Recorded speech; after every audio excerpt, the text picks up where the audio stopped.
For today's special edition of Flog It 10 of the Best, we're in the magnificent surroundings of Dereham Park in Gloucestershire. I've been searching through the Flog It archives looking for some of my favourite moments to share with you, and today my collection has a seaside theme. Our first seaside rescue comes from Skegness, where in 2008 our expert Elizabeth Talbot met David, who'd brought in a fantastic collection of postcards for evaluation. Well, when my father died 30 years or more ago, my mother asked me to dispose of some of his clothing, which was in a cupboard, and she said, take everything in that cupboard and just get rid of it, presumably give it to charity or something. And at the bottom of the cupboard, after I got the clothing, I found these albums of photographs, which I thought, oh gosh, what fun, you know, and I just put them away in a cupboard in my house, and there they've stayed until I saw that this programme was coming to our local town. I thought, oh, my photo albums, I wonder what they'll think to them, and apparently they've caused a bit of excitement. Oh, we think a lot of them. We think they're lovely. Yes. Within the 3 albums, there's a very varied and eclectic mix. We have some humorous, we have some local, we have some quite serious, and we have some very collectible. So lots and lots of strands there to talk about. Yes. First of all, the albums themselves help date the collection to Edwardian, primarily Edwardian and a little bit after, so early 1900s through. So that's a lovely period of postcard production and collecting. The cover of this album is very typical, very Art Nouveau in design.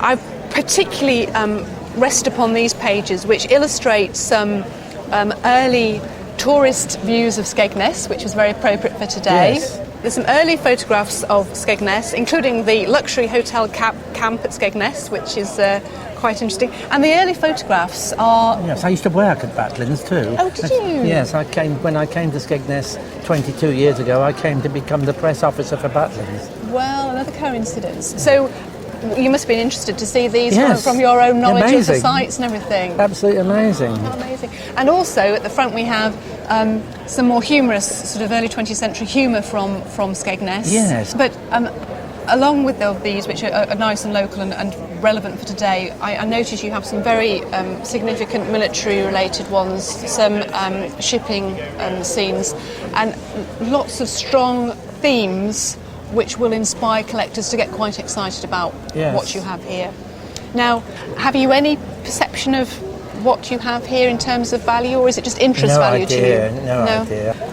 Well, I think that if you look at them as a collection of 3 albums altogether, realistically, I would think they should make between £120 and £180 quite comfortably. Yes. But I do suggest that we place a protected reserve of £120 yes, I think fixed, so that they don't sell for less than that. Yes, I wouldn't like them to go for less. So we'll do that, and I shall meet you there on the big day.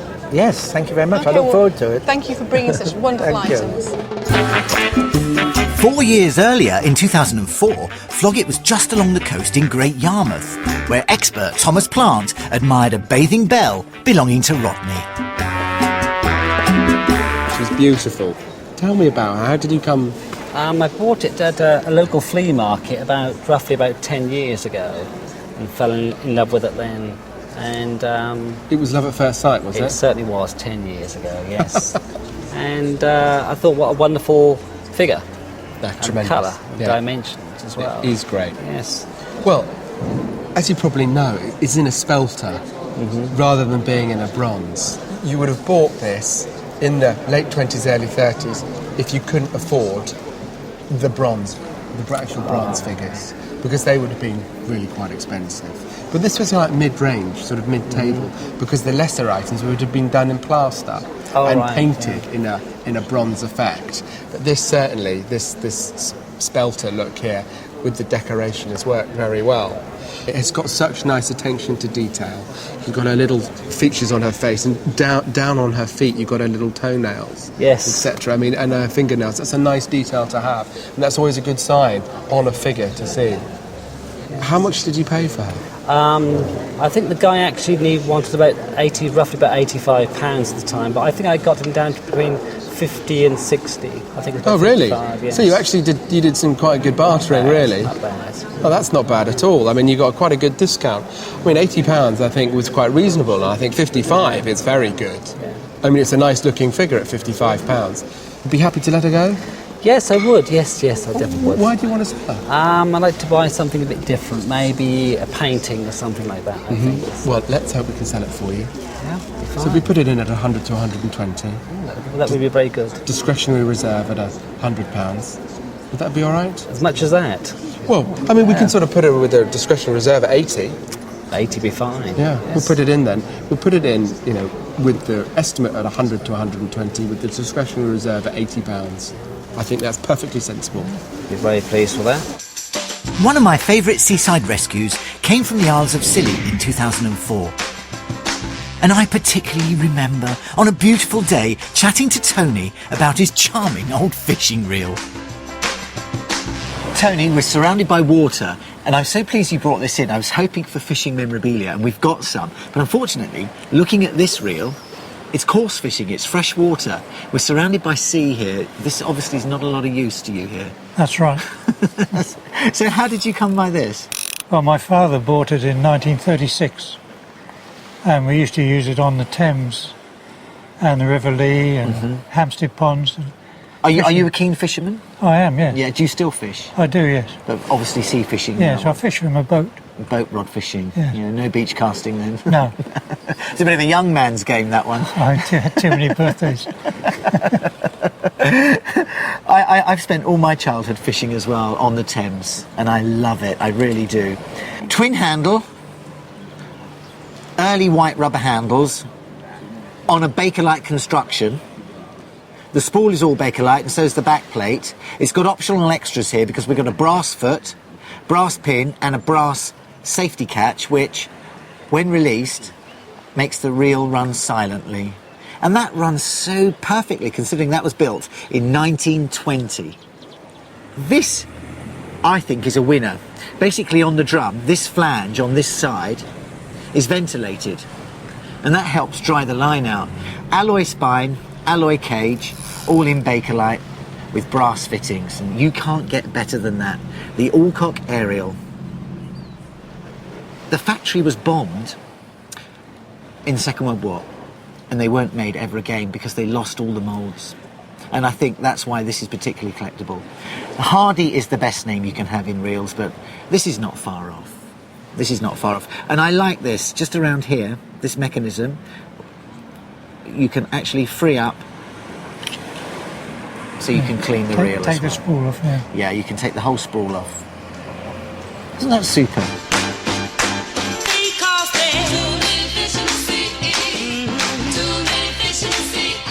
What a lovely moment that was for me, doing a valuation day by the sea. Our next seaside rescue comes from the Spa Theatre in Scarborough, where in 2004, expert Kate Bliss valued an old map of Yorkshire owned by Elizabeth and John. Elizabeth, for somebody like me who's always lived in the south and is awful at geography, it's quite nice to see exactly where we are up here in Scarborough, because although this is a very old map, it does bear some resemblance, doesn't it, to the geography today? Yes, it does, except if you look on the map, you notice that most of the place names are rather old-fashioned or spelt in a rather old-fashioned way, and they're changed. So when you're looking to see where you live, it's a bit difficult sort of finding the little village you live in. Let's look first of all at the piece down here which has the date on it. And if we look at this little cartouche here, performed by John Speed. And John Speed was one of the cartographers of the 17th century. And down here we have the date that it was published, 1610. This is one of the first publications that John Speed did. And maps like this would have originally been in volumes, rather like atlases. And this one came from something called the Theatre of the Empire of Great Britain. Sounds and that very was exotic. published, it does, doesn't it? That was published in 1610 to 1611. So I'm pretty sure that this dates from that. And if we turn it round, of course, it's been framed very well so you can see the text on the back, which just shows how it would have been in the volume. Yes. And we've got the page numbers here, chapter 42, book 1. But let's turn it back round. Now, that volume, The Theatre of the Empire of Great Britain, was the first one to use town plans. And this was a very good idea of John Speed's, because you can see it makes it much more interesting. We've got one of Hull and one of Richmond. And his later volumes, which were published in 1611-ish, something called The Empire of Great Britain and The Empire of England, were based on maps from earlier cartographers, such as Saxton and Morden. So this is quite early in John Speed's repertoire, which makes it a little bit more interesting. So what about value, Elizabeth? Do you have any ideas? Yeah, I thought I had something important, but I have no idea. I mean, I'd just be guessing. Well, unfortunately, I have to say to you, if you were thinking of selling this 5-10 years ago, it would have made considerably more. And I'm afraid they have fallen from popularity quite a bit, and they've become a little bit unfashionable. And it's really only collectors of maps, people who are very interested, who go after them at auction today. In today's market at auction, I would expect to see £50 to £80 for it.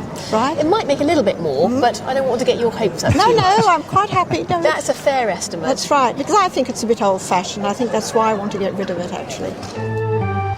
Well, good on her for letting it go. From the Yorkshire coast to the South Coast. In 2008, Flog It was in Brighton, where our expert Mark Stacey discovered a wonderful collection of games owned by Margaret. Hello, Margaret. Hello, Mark. Welcome to Brighton Flog It. Thank you. What a wonderful treasure you brought in. Yeah, it's lovely, isn't it? Where did you get it from? Well, it belonged to my father, but the strange thing was that we none of us saw it when we were children. We only unfortunately discovered it after he'd died, and we were going through his things, to sort through them. It was hidden away, It was hidden away, a wardrobe or a That's cabinet? right, yeah, the bottom of the wardrobe, and we'd never seen it before. And it never got it out at Christmas or anything, so all the family could play along? No. And what did you think when you first saw it? I was just amazed, that he'd actually had something, and we didn't know anything about it. But yes, I thought it was lovely. The other nice thing to see it straight away is the little inset brass plaque here, engraved with the maker's name, which is? Tormin and Kale from Cheapside in London. Well, there's nothing cheap about this box, is there? Because the other thing you see immediately is the case is made of rosewood. Right.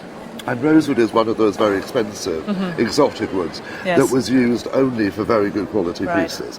And you can tell this with that lovely sort of black fleck in the graining. Then, of course, we've laid it out here just to touch on some of the pieces that are in the set. We've naturally got a full set of chess. Yes. We've got a set of dominoes. Yes.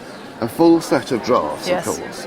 Plus, this one I can never remember. I think it's the cribbage board. Cribbage, that's the one, cribbage board.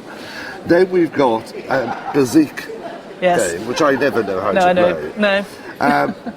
But my favourite, I have to say, and I'm not a betting man, but I love horse racing. this horse racing game. Lovely. We've only put a few horses out there and a few of the jumps, but there's more there. fitted inside here.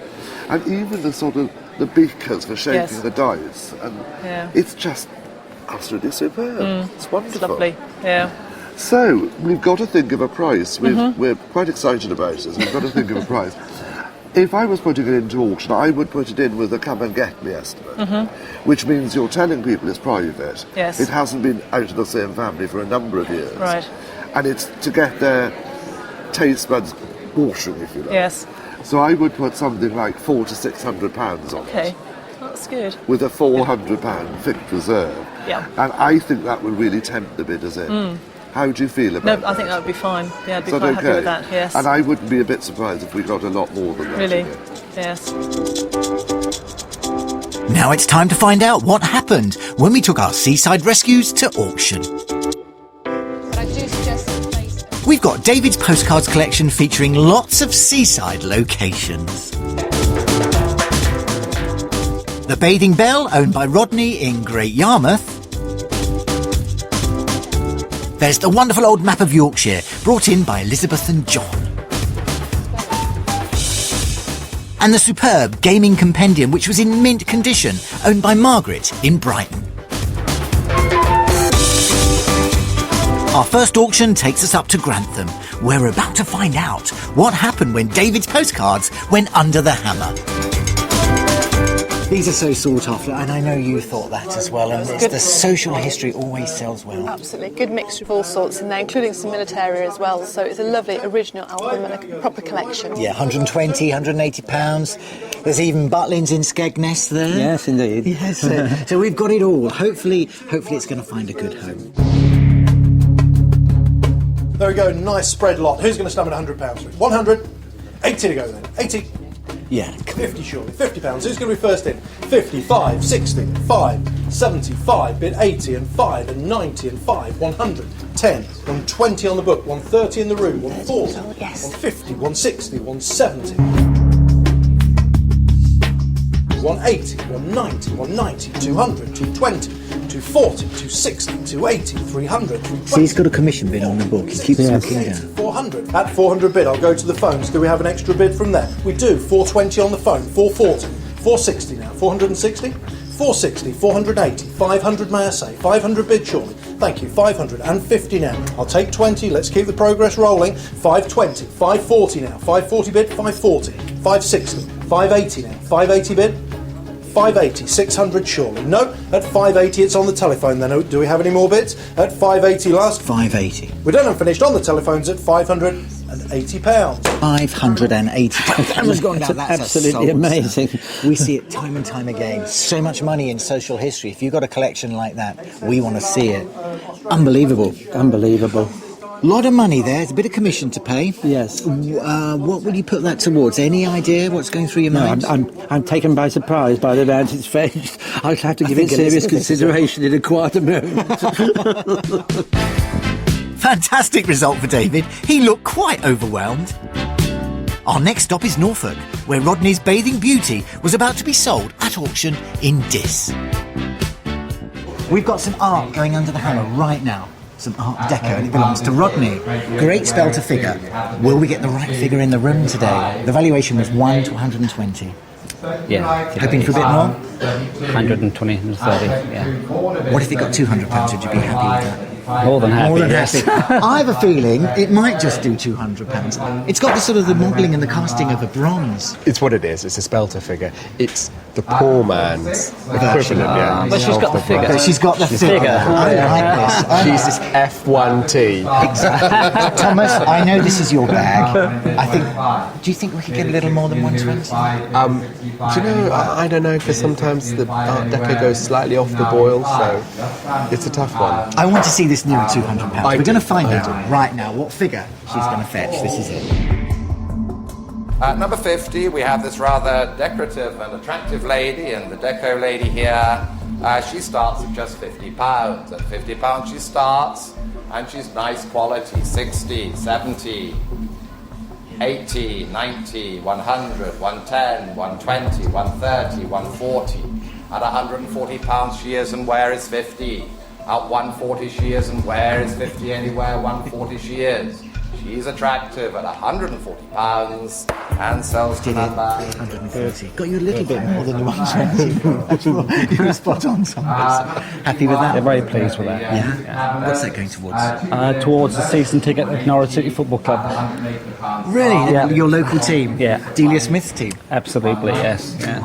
Well, I hope they stay up. Yes. Oh, definitely will. will. Yeah. Thanks very much. Yeah, you're staying up, but my team's going down. So disappointed. Southampton. I love it when items do better than we predicted.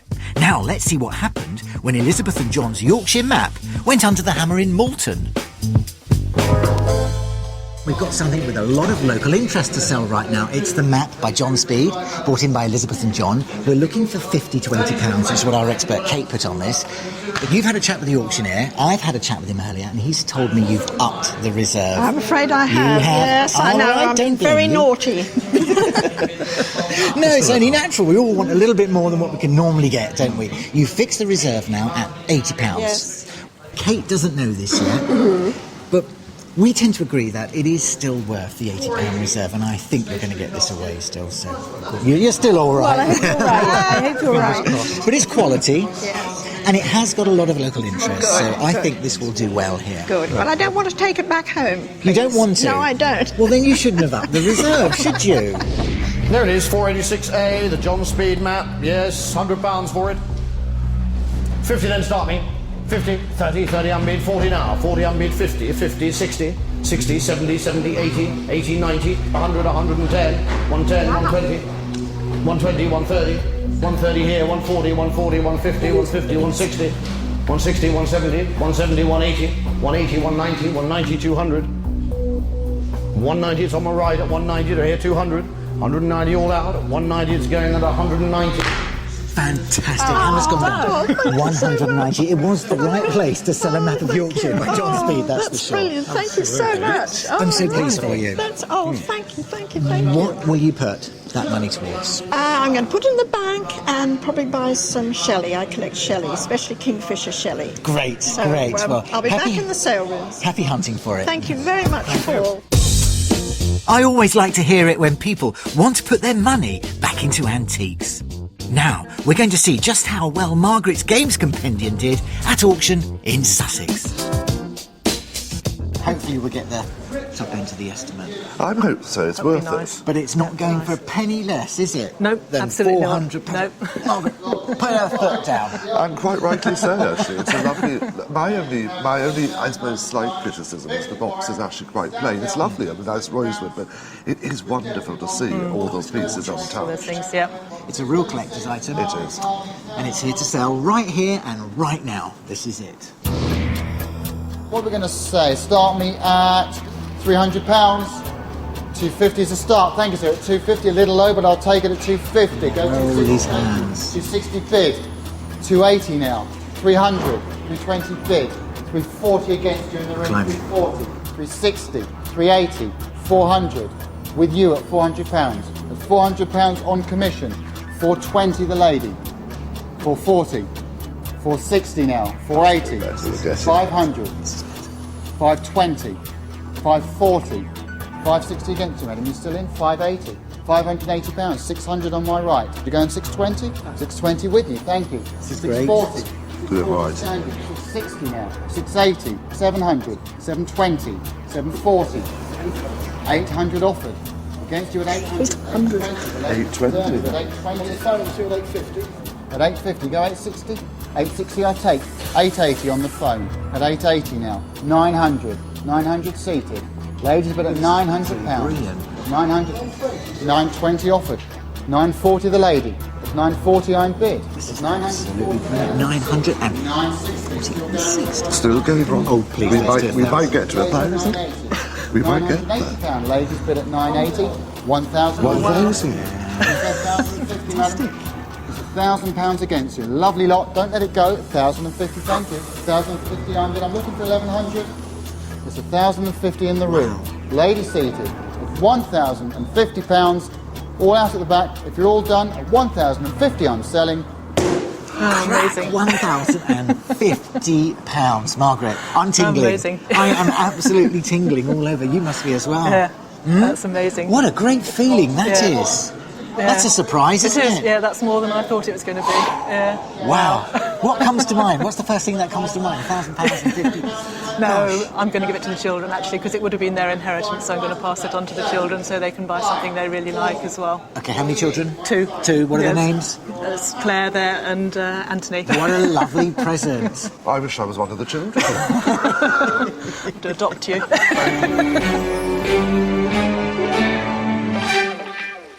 Well, what a great result for Margaret. And to think she didn't even know her father had had that tucked away. Well, our seaside theme now takes us back to the Isles of Scilly, where we were filming in 2004. And I was lucky enough to go behind the scenes of a magnificent collection of ships' figureheads and carvings.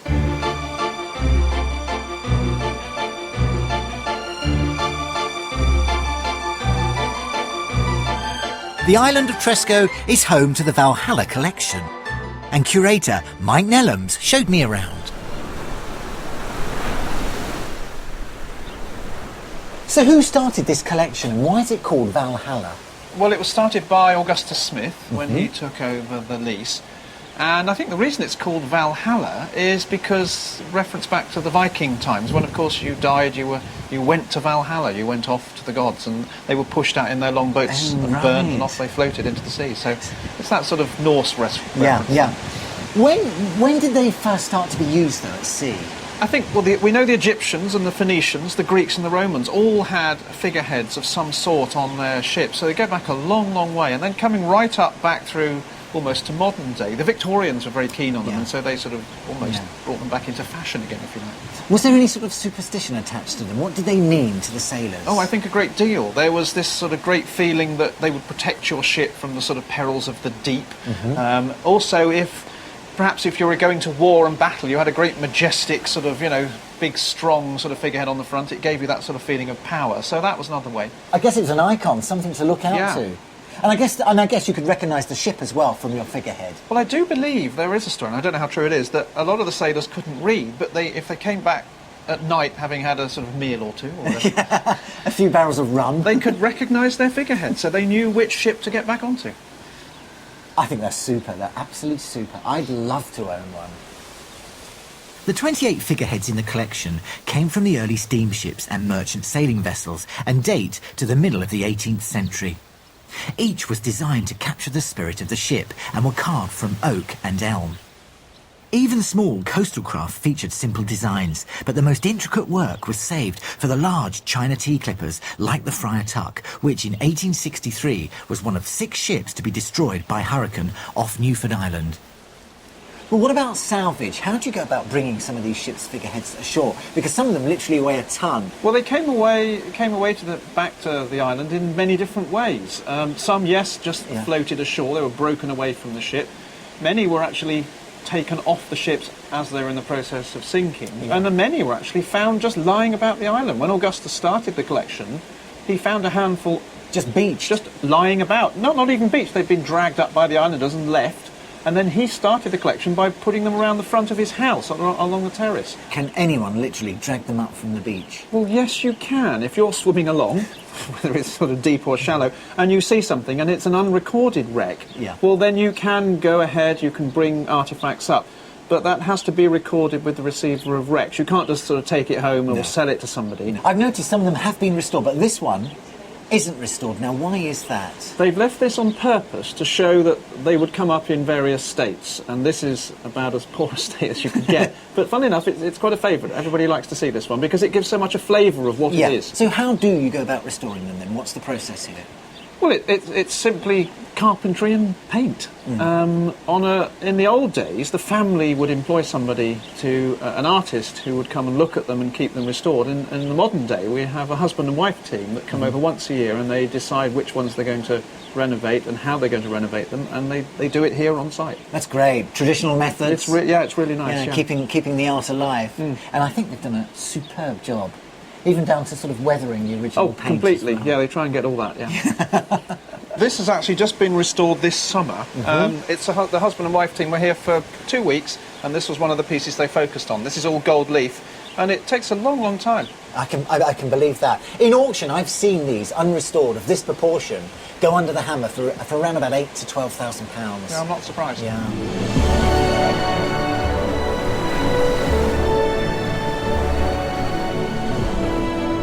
Now, my collection of favourite seaside rescues from the Flog archives is taking us off to Southampton. In 2004, our expert Anita Manning met Kay, who'd brought in a set of glasses with a very upmarket nautical theme. Kay, I'm delighted that we have something here today in Southampton with a Scottish connection.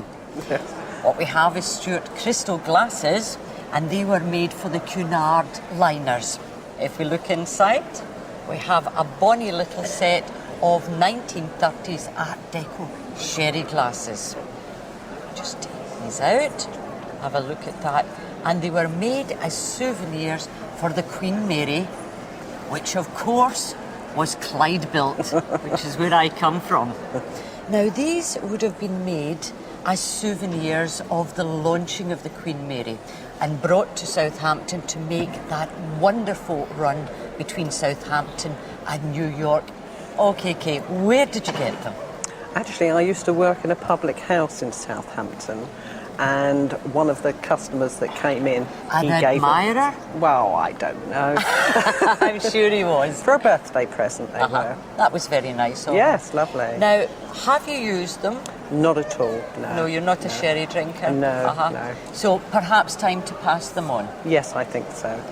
This this type of collectible item, it's very difficult to give an exact price. It's not an exact science. But what we have, these are the elements that we have. They're Stuart crystal, we have them in the original box, and we have the Queen Mary connection, and we're selling them on the south coast of England, where the big liners had sailed from. I would pitch them about £40 to £60. Do you think you would be happy at selling them at that price? Yes, I think I would, yes. Okay, it's a lovely wee set, and it was also given to you by an admirer. Why do you want to sell them? Well, I think I'd like a new outfit. That would be very nice, I think. Right. Well, I think we should go forward and sell them and buy yourself a new outfit. Yes, that'd be lovely. Okay, let's go for it. We'll find out later how Kay got on at the auction room. Now, I can't resist taking you back to St Mary's in the Isles of Scilly, where our expert Adam Partridge found a marine-flavoured engraving owned by Ron. Well, Ron, you've brought in a super maritime scene, echoes of Hughtown Harbour behind, of course. We've even got the little lighthouse here and the little lighthouse way out down there. Now, can you tell me why you brought this in and how you came to own it? Well, basically, it's been sitting in an attic for about the last 8 years since we moved to the island. We bought it originally about 20-odd years ago from an antiques centre in Deadington, Oxfordshire. But basically now we just haven't got room for it anymore on the walls, so rather than just sit in the attic for any longer, we thought we'd flog it, basically. Quite right. So do you still like it, or...? I quite like it as an art piece, but we just haven't got room for it. Right, it's quite a big one, isn't it? It is, yeah. Well, it's an interesting scene we've got here. It's obviously a Dutch ship, Van Ook by the looks of it, or maybe there's an obscure letter. It's a Dutch ship, and they're unloading a cargo of what appears to be baskets of birds of some sort, isn't it? Yes, it's peculiar. I've looked at it before, and I can't make out what birds they are, but it obviously is some sort of seabird that they must have used as a crop. But it is quite bizarre, I think. Popular subject, maritime scenes. Of course, it's a 19th century engraving, which I'm sure you know, and it looks nice and original, but the condition isn't great, is it? No, it's I don't think it was particularly good when we bought it, and it's obviously got a little bit worse over the years. Deteriorated maybe in a slightly damp attic or something like that. Because we've got a few watermarks and some damp spots known as foxing, of course. And some more damp spots here. But it's a good decorative piece, and as I said, nautical maritime prints are always quite popular. Yeah. Do you remember what it cost you 20 years ago? It cost about £25, the wife sort of said she paid for it. So. Well, I think we should be able to get you a decent return on that. Not much considering the time that's elapsed, but I would think it'd make in the region of £50 to £100, something like that. If we put a reserve on it, maybe, what do you think? Well, if you want to put a small reserve. Well, you don't really want it back, but also we don't want it going for £10. No. So I think we should probably put a reserve of £30 on it, just to protect it from, so you don't actually lose money on it. We put an estimate of 60 to 100, I think. Right. And see what happens on the day. Okay, lovely. Thanks for bringing Thank you very much, Alan. Our final seaside rescue comes from Torquay on the English Riviera, where in 2009, expert Philip Serrell met Margaret, whose husband had found an old ship's brass plaque on the seabed. He was diving, and it's unbelievable. A glint of the sun through the water, and just a corner of that was on the seabed. Right. And he scooped it away, and there it was. And he brought it up, and 30-odd years I've had it now. Where did he find it then? Was he diving off the coast here? Off the coast of Torbay, way out. So we've got here a brass plaque. Yes. Okay, it's got 355. Not sure what that's all about. Palmer's Shipbuilding and Iron Company. Limited, Newcastle upon Tyne, 1877. Yes. So, and presumably this is your research? Yes, I wrote to Palmer's. Yeah, who don't exist. Well, I didn't know that. Yeah. And then months after, I got this letter saying they'd passed the Palmer's letter to Vickers Shipbuilding. Yeah. And the Chief Admiral, whatever he's called, sent me this letter. I think he's a chief architect, might love. He's not an admiral. Whatever. You promoted him well. memorable. And then they sent me this print of the ships they used to build. So if we just look at this here. Yes. He says, I am interested to hear of your husband's find and would like to know more about it. Yeah. Was there any indication as to the vessel from which the plate could have come? Palmer's started building ships in 1852 and had built some 350 by 1877. Having looked at that, we got 1877 here. Yeah.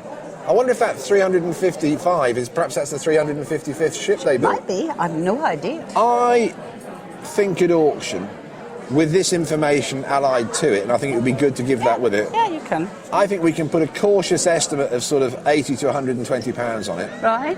We'll put a reserve on it of 60 pounds. Right. I have sold a name plaque from a ship for the thick end of £1,000. Yeah. So it wouldn't surprise me if this really did take off. But I think the fact that it's sort of lower down the level is going to bring it fine, back a but bit. it might be of interest to somebody. Yeah. Why do you want to sell it? I don't want it. You just don't want it? I don't want it, no. What are you going to do with 100 quid if it makes 100 quid? Don't know. Spend it. Spend it. On that note, spend it. Let's put it in the auction and spend it, shall we? Good, well done you. What the heck? Well, that completes my collection of favourite items from the Flogget valuation days at the seaside. And here's a quick recap. We've got Kay's set of sherry glasses, which were souvenirs of the Queen Mary. There's Ron's nautical engraving, which we found on the Isles of Scilly. And Margaret's brass plaque, which was plucked from the seabed by her husband, Alec. You won't believe what happened to that one at the auction. Back in 2004, we flew all of our owners from the Isles of Scilly over to the auction in Truro. Let's see how Ron got on with selling his engraving. Right now we're here with Ron, who brought in the steel engraving. Now Adam's valued it at £60 to £100. How are you feeling about that valuation? Not very optimistic. Not very the price optimistic. they're going for here at the moment. So. Do you think the valuation was too high then? I think it's reasonable, but I don't think the people here are paying the prices that is anticipated. So. They're all sitting on their hands, probably. Yeah. Well, I had a chat to the auctioneer earlier. He's happy with the valuation at the lower end. He seems to think it might struggle around the £60 mark because of the damage. And you want to get rid of it, don't you? I don't want to take it home again. He doesn't want to take it home on the helicopter. Back to the Isles of Scilly, no thank you.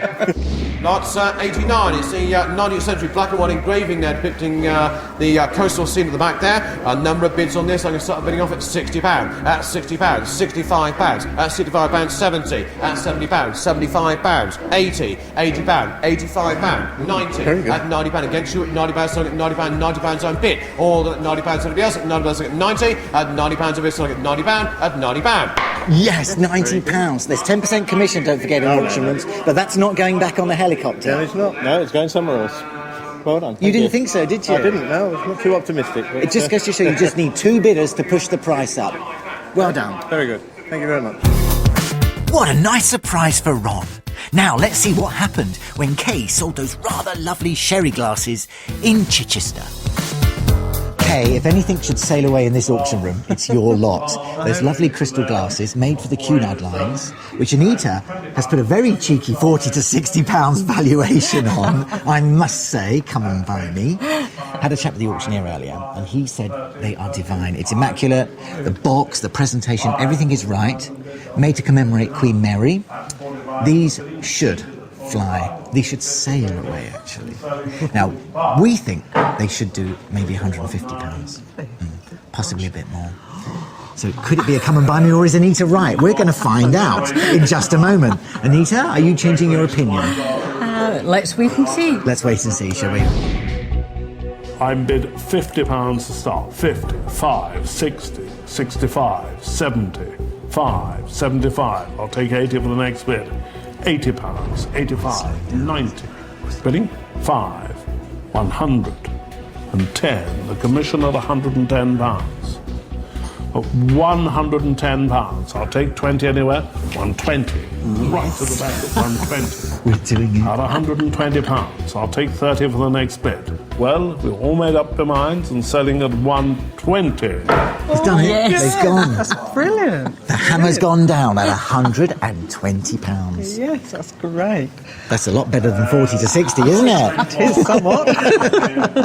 Hands up, I was wrong. I wouldn't know how to value that either. No.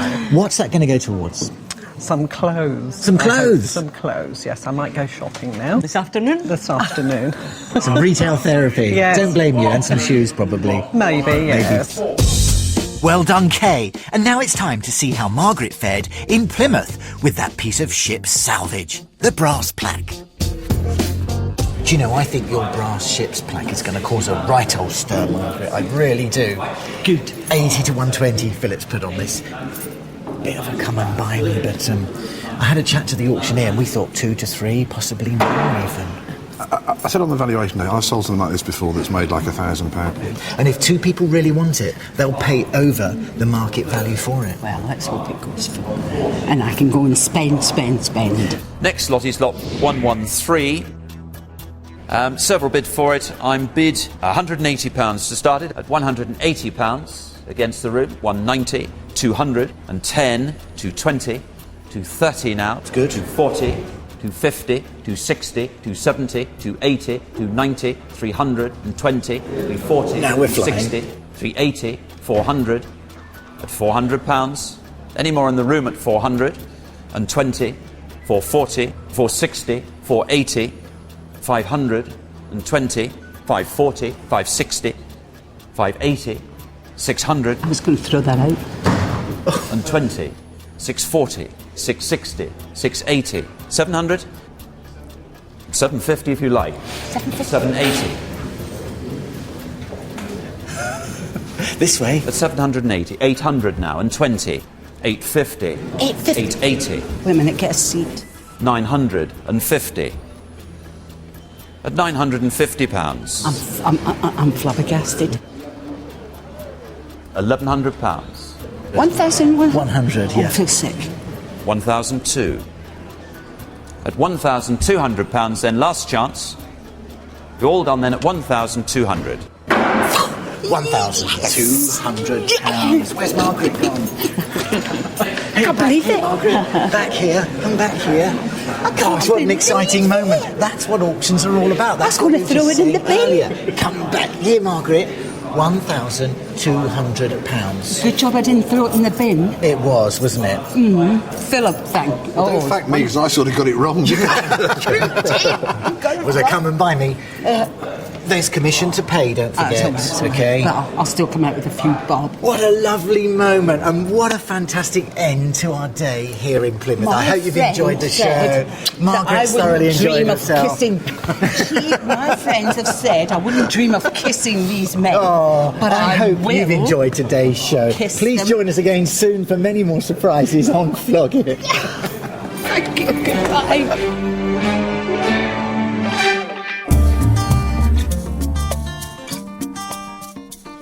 Well, that has to be one of the best reactions to any Flog It sale I have ever seen. Margaret was so excited, and I can't blame her. Even after all these years, there's still nothing that can beat the thrill of the auction room. Well, sadly, that brings us to the end of our special selection of seaside favourites from the Flog It archives. And I hope you've enjoyed looking back at them as